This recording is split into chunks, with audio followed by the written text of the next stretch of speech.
गंगापुर गांव में रहने वाला मोहनलाल एक किसान था। भगवान की दया से उसके पास 20 एकड़ जमीन थी, वो भी भरपूर उपजाऊ। बस यूं मान लीजिए कि उसके खेत सोना उगलते थे। उसकी गिनती गांव के सबसे मालदार लोगों में होती थी। इतनी धन दौलत होने के बावजूद भी मोहनलाल एक कंजूस और लालची आदमी था। वो हरदम पैसा बचाने के साथ साथ अपनी दौलत को बढ़ाने के तरीके ढूंढता रहता। उसके परिवार के लोग भी मोहनलाल की इस आदत से बड़े ही परेशान थे। पैसा बचाने के लिए वो अपने खेतों में काम करने वाले मजदूरों को भी कम मजदूरी देता और वो भी समय पर नहीं देता था। पूरा गांव जानता था कि मोहनलाल कितना कंजूस और धन का लोभी है। उसकी धन इकट्ठा करने की भूख कभी खत्म नहीं होती थी। इस नगर का राजा था राजा चंद्रभान। राजा चंद्रभान वीर और पराक्रमी तो था, परंतु अपनी इस वीरता और बाहुबल का इस्तेमाल करके वो कई दूसरे राज्यों पर कब्जा कर चुका था। उसे अपने राज्य का विस्तार करने की इतनी प्रबल इच्छा थी कि वो अक्सर दूसरे राज्यों से युद्ध करने में व्यस्त रहता था। इसके अलावा उसने अपने जीते हुए राज्यों की जनता पर भारी कर और लगान भी लगा रखा था, जिससे उसका खजाना बढ़ता ही जा रहा था। इस प्रकार कई युद्ध लड़ने के बाद उसको एक दिन थकावट सी महसूस हुई, तो उसने पहाड़ी क्षेत्र में जाकर घूमने का मन बनाया। राजा ने अपने मंत्री को राजपाट का सारा जिम्मा सौंपा और सफर पर निकल पड़ा। राजा अकेले ही घोड़े पर सवार चलते चलते पहाड़ों पर पहुंच गया। वहां का मनोरम वातावरण देखकर राजा बहुत ही मंत्रमुग्ध हो गया। उन्हीं पहाड़ों में एक साधु रहता था। जब उसे भूख लगती तो वो पेड़ों के फल खा लेता, प्यास लगती तो झरने का पानी पी लेता। रहने के लिए उसके पास एक कुटिया थी। जब रात होती तो वो उस कुटिया में सो जाता। पहनने के लिए उसके पास 2 जोड़ी कपड़े और एक चटाई थी। इसके अलावा उसके पास कुछ नहीं था। इस तरह से वो एक शांतिमय जीवन गुजार रहा था। वो अपने आप में खुश रहने वाला और ईश्वर की भक्ति में लीन रहने वाला था। राजा जब घूमते घूमते इस जंगल में पहुंचा तो उसकी मुलाकात उस साधु से हो गई। राजा ने देखा कि साधु का चेहरा खुशी से दमक रहा था। राजा ने साधु से इस खुशी का कारण जानना चाहा और वो साधु से कहने लगा, बाबा, आप इस बियाबान जंगल में अकेले रहते हैं, फिर भी इतने खुश नजर आ रहे हैं। वहीं दूसरी तरफ मैं हूं, मेरे पास ढेरों दौलत, ऐशो आराम है। दुनिया के कई राजाओं को मैं जीत चुका हूं, आगे भी कई राज्यों को जीतना चाहता हूं, परंतु इन सब के बावजूद भी मेरे मन में खुशी नहीं है, सुकून नहीं है। मैं जितना ज्यादा पा लेता हूं उतना ही मेरा मन बेचैन हो उठता है। आखिर आपकी इस खुशी का क्या रहस्य है? साधु ने राजा की सारी बातें सुनी और जोर से ठहाके लगाकर हंसने लगा। साधु ने अपनी लकड़ी की खड़ाऊ पहनी और राजा से कहा, मैं इस बात का जवाब आपको आपके राज दरबार में ही दे सकता हूं। राजा ने साधु को अपने घोड़े पर बिठाया और वापस अपने महल में आ गया। महल में पहुंचकर साधु ने राजा से कहा, महाराज, आप अपने नगर में से किसी ऐसे आदमी को पकड़कर लाइए जो सबसे ज्यादा जरूरतमंद हो। राजा ने तुरंत अपने मंत्री को बुलाया और उसे आदेश दिया, जल्द से जल्द नगर में से किसी जरूरतमंद आदमी को पकड़कर लाया जाए। राजा का आदेश सुनकर मंत्री ने सैनिकों को बुलाया और उन्हें राजा के दिए हुए आदेश का पालन करने की आज्ञा दी।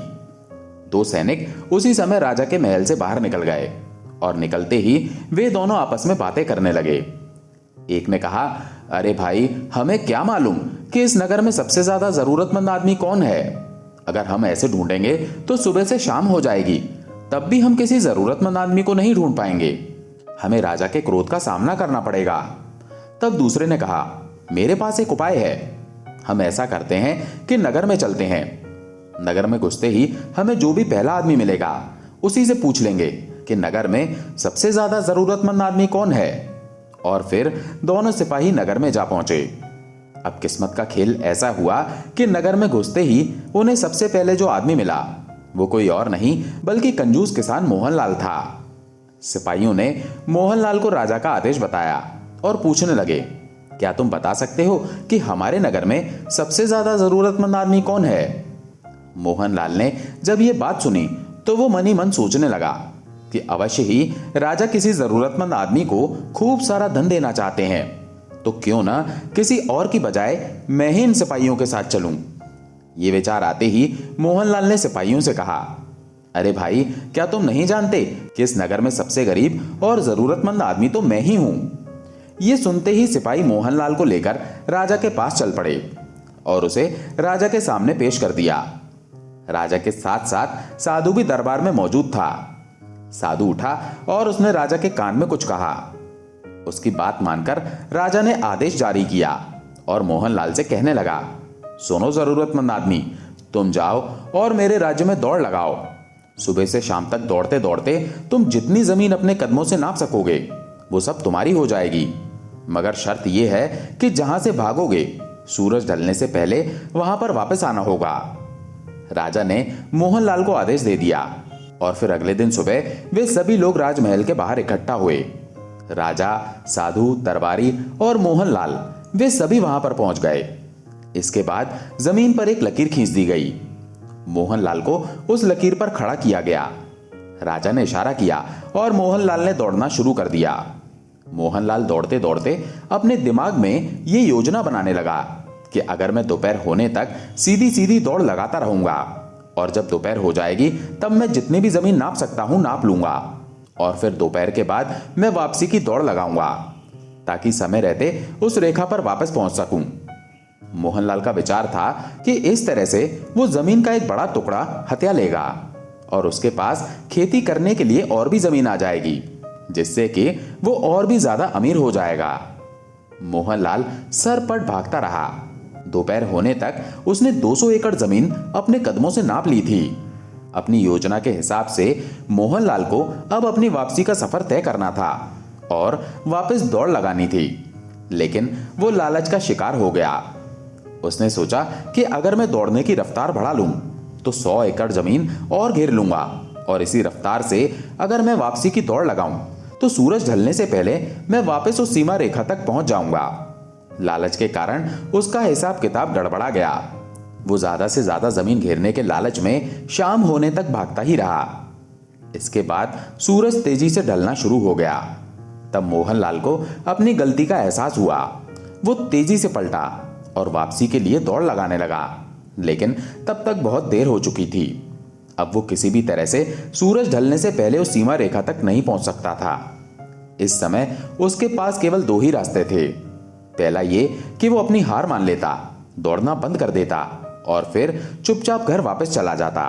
दूसरा रास्ता ये कि वो अपनी जान की परवाह ना करते हुए पूरा जोर लगाकर दौड़ता। मोहनलाल ने दूसरा रास्ता अपनाया, लेकिन उसका यह फैसला भी गलत ही था। उसने अपने वापस दौड़ने की रफ्तार और तेज कर दी। वो बुरी तरह से थक चुका था और ठीक से सांस भी नहीं ले पा रहा था। इसके बावजूद भी वो पागलों की तरह दौड़ता रहा। वो सूरज ढलने से पहले पहुंचने की कोशिश में अपनी रफ्तार बढ़ाता ही जा रहा था, यहां तक कि उसके मुंह से खून निकलने लगा। इसके बावजूद मोहनलाल भागता रहा। भागते भागते वो राजा के महल तक पहुंच गया, परंतु तब तक देर हो चुकी थी और सूरज ढल चुका था। जब उसे एहसास हो गया कि वो अपनी शर्त पूरी नहीं कर सका, तो महल के दरवाजे पर पहुंचते ही वो लड़खड़ाकर गिर पड़ा। उसके मुंह से खून की धार निकल पड़ी। राजा के नौकरों ने उसे उठाया और तुरंत एक कमरे में ले गए, जहां राजवैद्य जी को बुलाया गया। राजवैद्य ने मोहनलाल की हालत देखी और कहने लगे, तेज रफ्तार से दौड़ने की वजह से और थकावट की वजह से उसके फेफड़े बुरी तरह से जख्मी हो गए हैं। इसके बाद वैद्य ने कुछ औषधियां मोहनलाल को खिलाई। दूसरी तरफ महल के बाहर साधु ने राजा से कहा, महाराज, लालच का व्यापारी कभी खुश नहीं हो सकता। यह आदमी मुझसे ज्यादा अच्छा जीवन बिता रहा था। मेरे पास 2 जोड़ी कपड़े, एक कंबल, एक खड़ाऊ और एक प्याले के अलावा और कुछ नहीं है। मैं इस नगर से कोसों दूर पहाड़ों में रहता हूं, फल खाता हूं, नदियों का पानी पीता हूं, लेकिन इसके बावजूद भी मैं खुश हूं। जबकि यह आदमी एक भरा पूरा किसान है, अच्छी दौलत का मालिक है, लेकिन इसकी तुलना में मैं अधिक खुश हूं। जानते हैं क्यों? क्योंकि मैं लालच नहीं करता। जबकि यह आदमी जो इस समय बिस्तर पर पड़ा है और जिंदगी और मौत के बीच में झूल रहा है, मुझसे कई गुना ज्यादा मालदार है। इसके पास अपना मकान है, बीवी बच्चे, खेत खलियान है, सब कुछ है, लेकिन इसके बावजूद आज बिस्तर पर पड़ा है। जानते हैं क्यों? क्योंकि ये अपने अंदर के लालच को काबू में नहीं कर सका। ये पागलों की तरह अपनी इच्छाओं के पीछे भागता रहा। ये कभी किसी से धन पाने की कोशिश करता तो कभी अपने मजदूरों को पूरी मजदूरी नहीं देता। आज भाग्य ने इसका साथ दिया। आपके सिपाही इसे जरूरतमंद और गरीब समझकर पकड़कर ले आए और आपने इसे जमीन घेरने की आज्ञा भी दी। परंतु जब ये जमीन पाने के लिए भागा तो इसके साथ साथ इसका लालच भी दौड़ रहा था। अगर ये समझदार होता और अपने लालच को काबू में रखता तो रुक जाता और सोचता कि जो जमीन हासिल कर ली है वो इसके लिए बहुत है, तो शायद आज इतनी जमीन का मालिक होता कि अपनी जिंदगी खुशी से गुजार सकता था। लेकिन लालच के घोड़े से ये उतर नहीं पाया और भागता ही रहा, यहां तक कि लालच ने इसे मौत के मुंह तक पहुंचा दिया। साधु ने एक लंबी सांस ली और कहने लगा, महाराज, लालच और खुशी ये दोनों एक साथ नहीं रह सकते। यदि आप खुश रहना चाहते हैं तो आपको अपने अंदर का लालच खत्म करना होगा। इससे खुशी अपने आप ही आपके घर में बस जाएगी। परंतु अगर आप लालच के घोड़े पर बैठकर खुशी की तलाश में सरपट भागते रहेंगे तो आपका अंजाम भी इसी आदमी के जैसा होगा।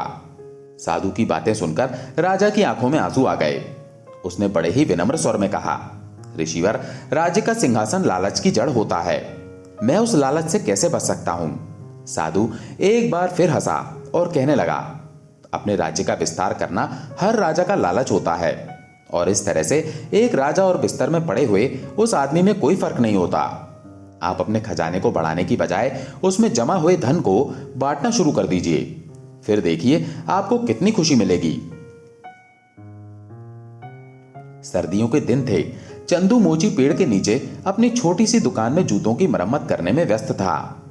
उसकी दुकान बिना छत और दीवारों के एक पेड़ के नीचे गांव के बीचों बीच एक मैदान में थी और उसकी दुकान में एकमात्र संपत्ति उसका एक संदूक था।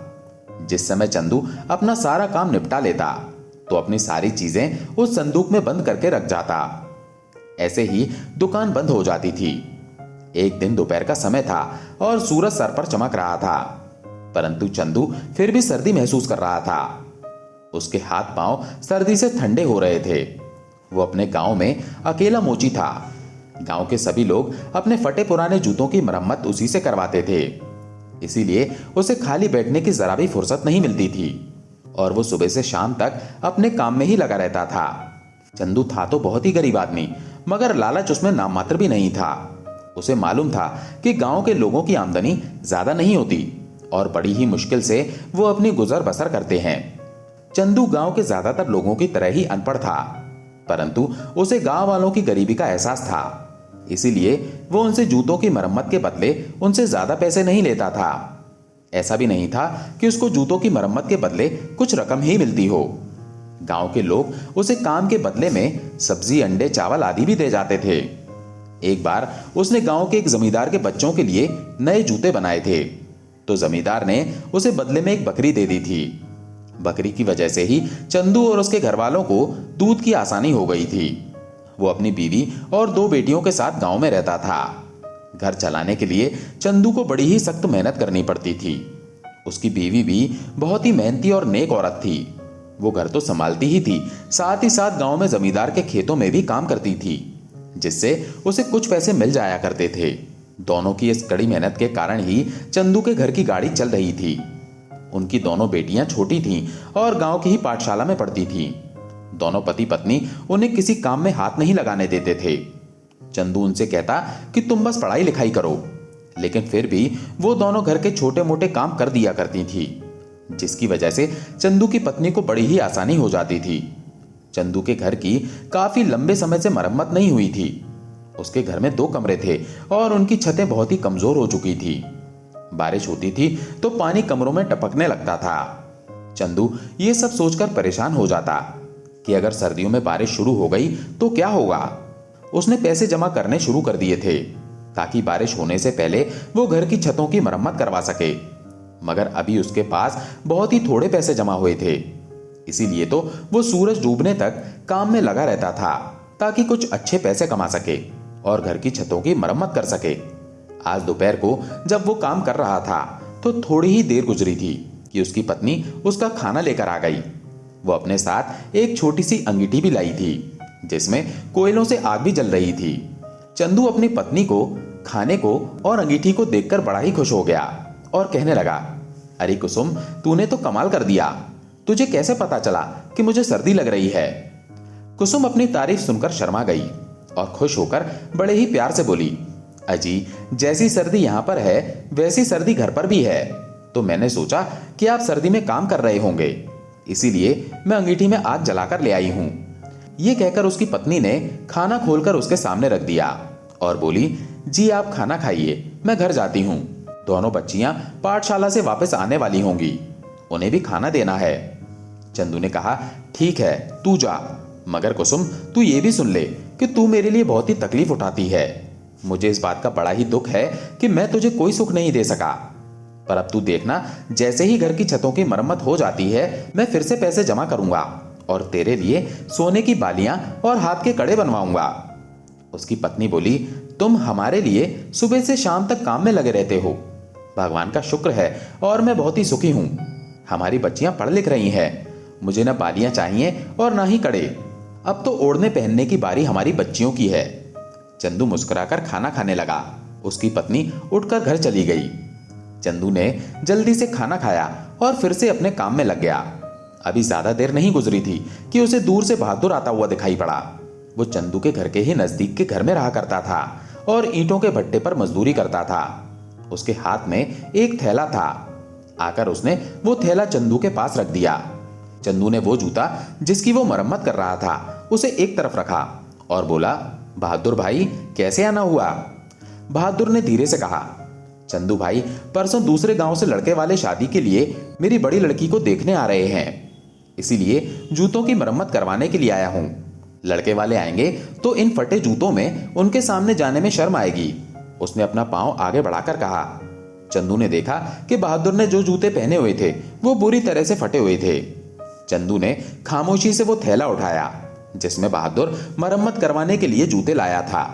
ये जूते भी बिल्कुल खस्ता हालत में थे और ऊपर का चमड़ा बहुत ही पुराना हो गया था, मगर फटा नहीं था। चंदू ने जूतों को पलटकर देखा तो दोनों जूतों के तले फटे हुए थे। चंदू की अनुभवी उंगलियों ने चमड़े को छूकर अंदाजा कर लिया कि वो हिरन की खाल के बने हुए थे, जो बहुत ही नरम, मजबूत और हल्की होती है। दूसरी बात जो चंदू ने महसूस की वो ये कि हिरण की खाल के जूते तो बहुत ही हल्के फुल्के होने चाहिए, मगर ये जूते कुछ ज्यादा ही वजनदार थे। परंतु चंदू ने इस बात पर कोई ध्यान नहीं दिया। जब बहादुर ने देखा कि चंदू जूतों को इतने ध्यान से देख रहा था तो बहादुर कुछ परेशान सा हो गया। उसे लगा कि कहीं इतने पुराने और फटे हुए जूते देखकर चंदू उनकी मरम्मत करने से मना ना कर दे। इसीलिए बहादुर ने बड़ी ही शर्मिंदगी से कहा, बड़े भाई, जूते बहुत ही पुराने हैं, इन्हें मैंने घर में पड़े हुए पुराने सामान में से निकाला है। ये जूते मेरे दादा के थे और किसी जमाने में बहुत ही अच्छी हालत में थे। दादा की मौत के बाद मेरे पिता ने इन्हें पहन पहनकर इनका ये हाल कर दिया है। अगर बेटी का रिश्ता पक्का करने की बात ना होती तो मैं कभी भी ऐसे फटे पुराने जूते लेकर तुम्हारे पास ना आता। बस ये समझ लो कि इज्जत का मामला है। चंदू उसकी बात सुनकर कुछ गंभीर हो गया और बोला, ये जूते हिरन की खाल के बने हुए हैं। हिरन की खाल के जूते बहुत ही कीमती होते हैं, तुम्हारे दादा तो काफी पैसे वाले होंगे।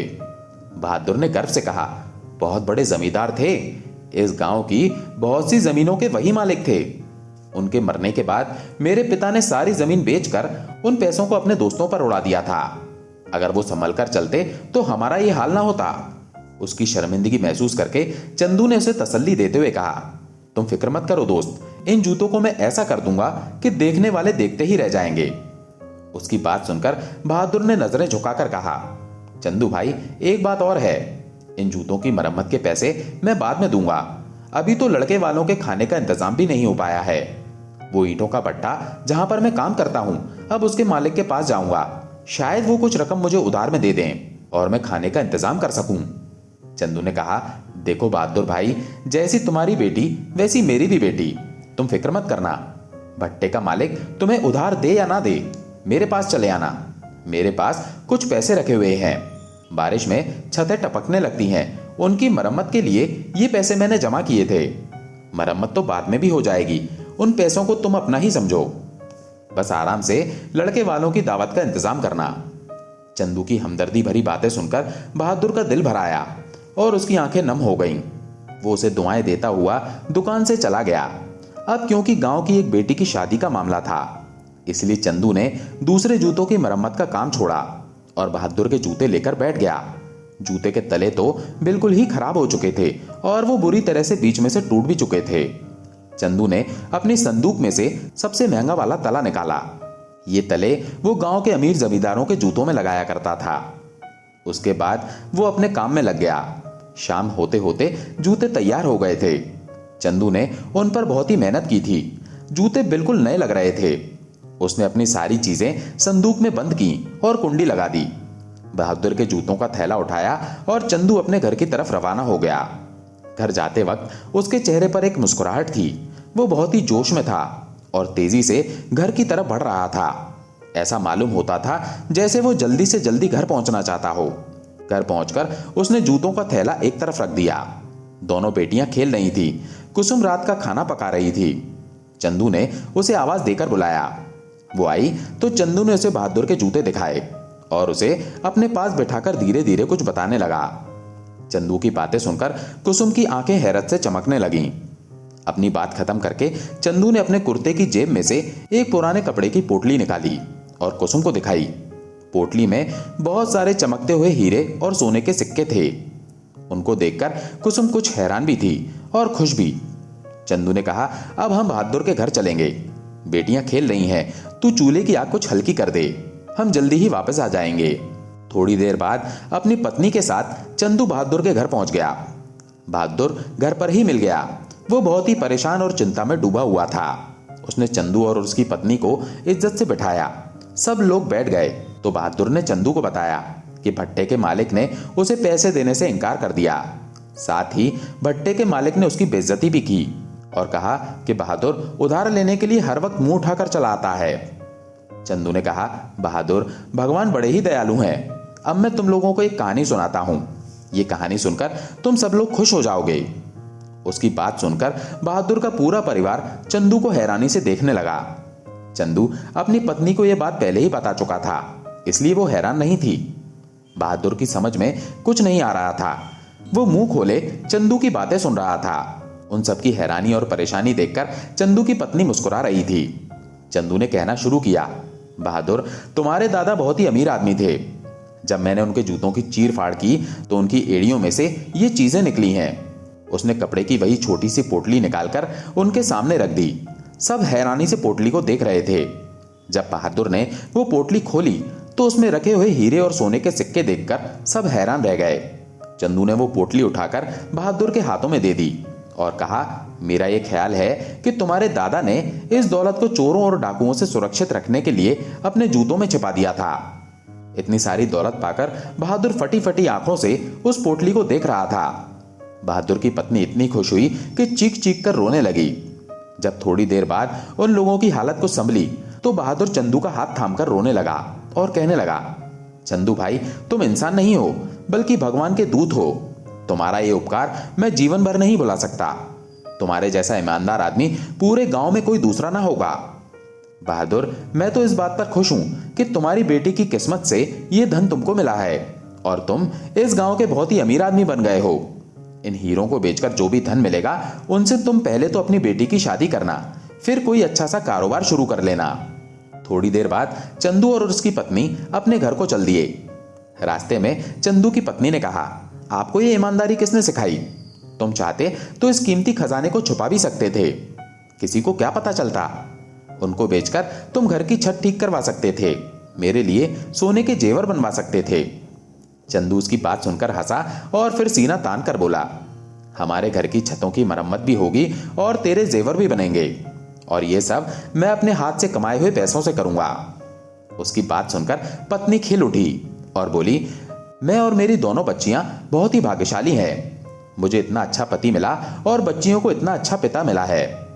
अपनी तारीफ सुनकर चंदू शर्मा गया। अपनी शर्म को छिपाने के लिए वो झूठ मूठ के गुस्से में कुसुम से बोला, कुसुम, जरा तेज चल, मुझे भूख लग रही है, घर जाते ही खाना खाऊंगा। कुसुम समझ गई कि उसकी तारीफ सुनकर चंदू शर्मा गया है। वो मुस्कुराई और तेज तेज चलने लगी। दोनों पति पत्नी एक बार फिर से अपने कामों में व्यस्त हो गए। कुछ समय के बाद चंदू ने धन इकट्ठा किया और अपने घर की छत की मरम्मत भी करवा ली और अपनी पत्नी के लिए जेवर भी बनवा लिए। तो दोस्तों, आपको ये कहानी कैसी लगी कमेंट करके जरूर बताइएगा, और अगर अच्छी लगी हो तो वीडियो को लाइक करके चैनल को सब्सक्राइब जरूर कर लीजिएगा। धन्यवाद।